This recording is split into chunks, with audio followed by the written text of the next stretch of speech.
पिहूने श्रीधरला phone केलेला असतो आणि तिने भेटायला बोलवलेलं असतं. त्यावेळेला श्री सांगतो की नाही नाही नाही नाही नाही, आज तर अजिबात जमणार नाही, हे जमूच शकत नाही. इतक्यातच शिवनाथ येतो. शिवनाथ येऊन आता डायरेक्ट श्रीच्या समोरच येऊन थांबतो की श्रीची अशी घाबरगुंडी उडते. तिकडून पिहू त्याचं डोकं खातच असते की श्री बेबी असं नाही करायचं, आपलं ठरलं होतं की नाही भेटायचं आणि तू येतोयस आत्ता. श्री सांगतो की अहो सांगितलं ना, नाही येत आहेत. शिवनाथा खुणवतो. श्री सांगतो की डिलिव्हरी डिलिव्हरी त्यांना सांगितलं ना मी, डिलिव्हरी नाही जमू शकत म्हणून. शिवनाथा त्याला ओरडतो की अरे बाबा, असं डायरेक्ट गिराईक तोडायचं नसतं. असं नाही म्हणून तोंडावर कसं काय सांगतो रे तू, येडाबिडा आहे का रे. श्री म्हणतो की अहो आप्पा, असं आयत्या वेळेला सांगितल्यावर डिलिव्हरी कशी पोच करायची. तिकडून पिहू त्याला सांगत असते की श्री, आप्पा आहेत का तुझ्यासमोर, अरे येणार आहे, आपलं ठरलं होतं की नाही भेटायचं. मधल्यामध्ये श्रीची अशी कोंडी होते ना. आप्पा म्हणतात की हे बघ, आयत्या वेळेला जरी असलं तरी बी त्यांना सांगायचं, असं गिराईक तोडायचं नसतं बाबा. तू एक काम कर ना, त्यांना असं सांग की बघतो उद्या पोच करतो, परवा पोच करतो. असं गिराईक कसं तोडतोय रे तू. श्रीधर म्हणतो की नाही नाही, आज नाही जमायचं, उद्या नक्की पाठवतो, उद्या पाठवतोच. शिवनाथा म्हणतो की आणि इकडं फोनच घेतो त्याच्या हातून काढून. श्रीची घाबरगुंडी उडते. आप्पाचा जेव्हा आवाज ऐकते ना पिहू, पटकन फोन कट करून टाकते. आप्पा ओरडतात की बघ, असं नाही म्हणून डायरेक्ट सांगितलं, तू फोन केला की नाही, कशाला इतकं छान गिराक तोडतोस रे, एक काम तुला जड जमत नाही. शिवनाथा श्रीधरला सांगतो की झालं, चल त्या ज्या गोण्या आल्यात ना त्या काढून घे आणि किती आहेत ते मोजून नीट मांडून ठेव. श्रीधर म्हणतो की ठीक आहे अप्पा, आणि तो जातो. इकडे अन्विता कॉलेजमध्ये येऊन बाहेर पडते. त्यावेळेला राघव तिथे जातो. राघव तिला हाक मारतो की नकटे. अन्विता त्याला पाहून धक्क्याने विचारते की तू तू कशाला आलायस इथे. इतक्यात उमाच हजर होते.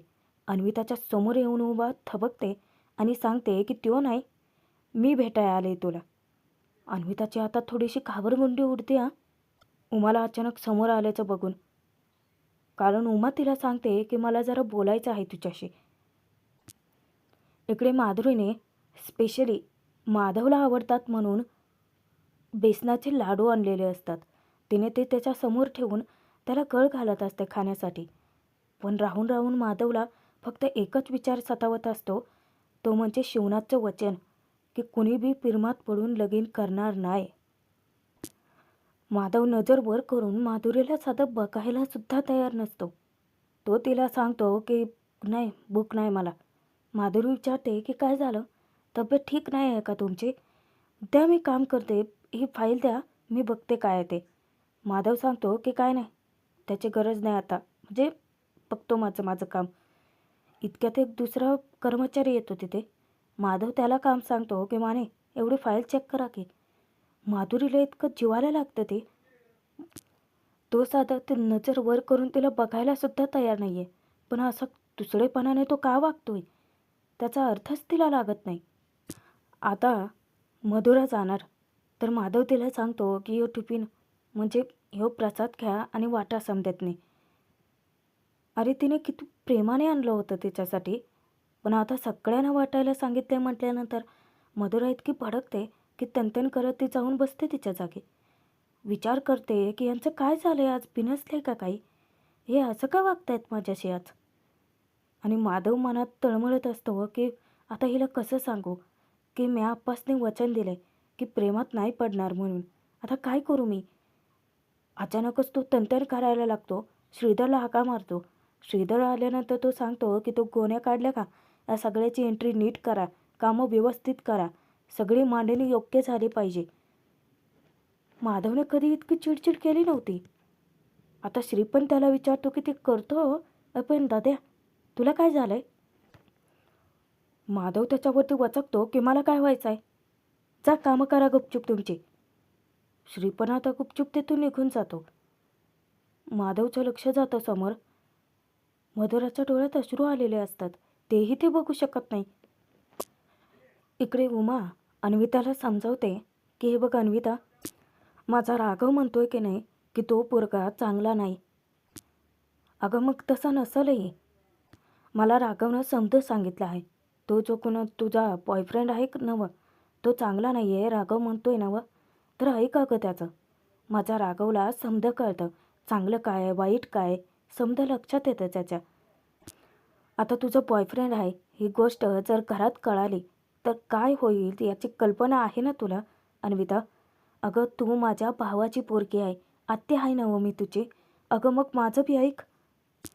अन्विता अचानकच म्हणते की तसं नाही, रोशन खूप चांगला पोरगा आहे. राघव तिच्यावरती चिडतो की तिच्या तर. उमा त्याला थांबवते आणि अन्विताची समजूत घालते की असं वाटणं तुला साहजिक आहे बाळा, कारण तुझ्या डोळ्यावरती प्रेमाची झापडं आहे ती. अगं प्रेम जरूर करावं, म्या बी केलं होतं, पण प्रेम चुकीच्या व्यक्तीवरती जर झालं ना तर ती आयुष्यभराची जखम होऊ शकते बाळा. उमाने एवढं समजावून सुद्धा अन्विताच्या डोक्यात काही शिरतच नाही. तिचं तेच ए रे माझ्या मागल्या. ती म्हणते की राघव फक्त ना मदत करण्याची नाटकं करतोय, बाकी काही नाही. राघवला राग येतो, पण उमा सांगते की ठीक आहे, तुला वाटेल तसं कर. पण एक गोष्ट लक्षात ठेवा, ही गोष्ट जर पद्माताई आणि भास्करला समजली ना तर मग काय होईल याचा विचार कर जरा. आणि तसं बी मी तुझी आत्या आहे, तुझ्या भल्याचाच विचार करणार आम्ही. इतक्यात रुद्र येतो. रुद्र पाहतो की राघव उमा दोघेही अन्विताशी बोलतायत. तो नजर ठेवूनच राहतो. उमा राघवला घेऊन तेथून निघून जाते. रुद्र धावत येतो. अन्वितासमोर रुद्र पाहिल्यानंतर धक्क्याने विचारते की तू इथं काय करतोयस? रुद्र म्हणतो की ते जाऊ दे सोड, ती काय म्हणत होती माई लेकरं? अन्विता खोटं बोलते की काय नाही, काल जे समजा झालं त्यासाठी माफी मागत होती. पण दाद्या, अरे तू आत्याला यातलं काय बी सांगू नकसा, उगा राडा व्हायचा.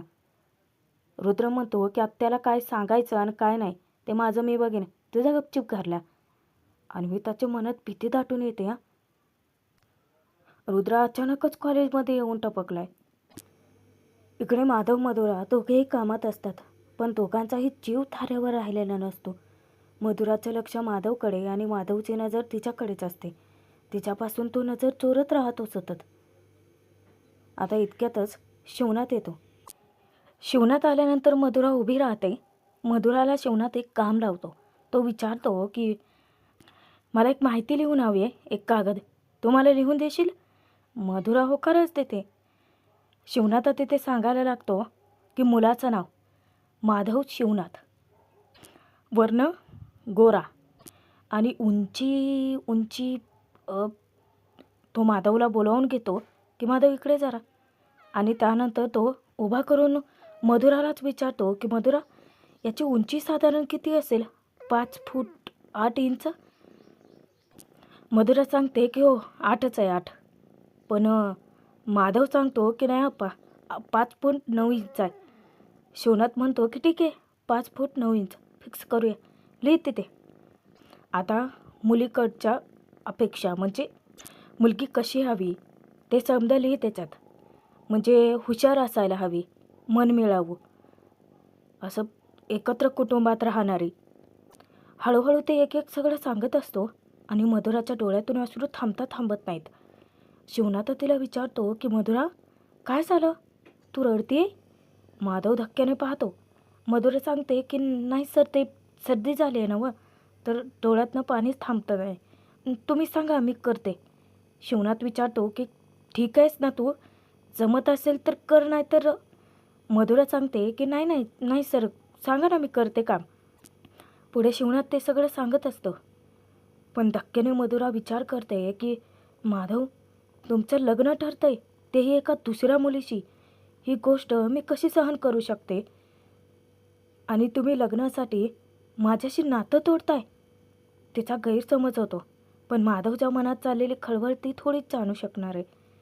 माधव मनात विचार करतो की मधुरा, आता तुम्हाला खरं काय ते कळलं असेलच, पण माझ्यासाठी अप्पांचा शब्द अखेरचा आहे. त्यांच्या शब्दापुढे नाही जाऊ शकत मी.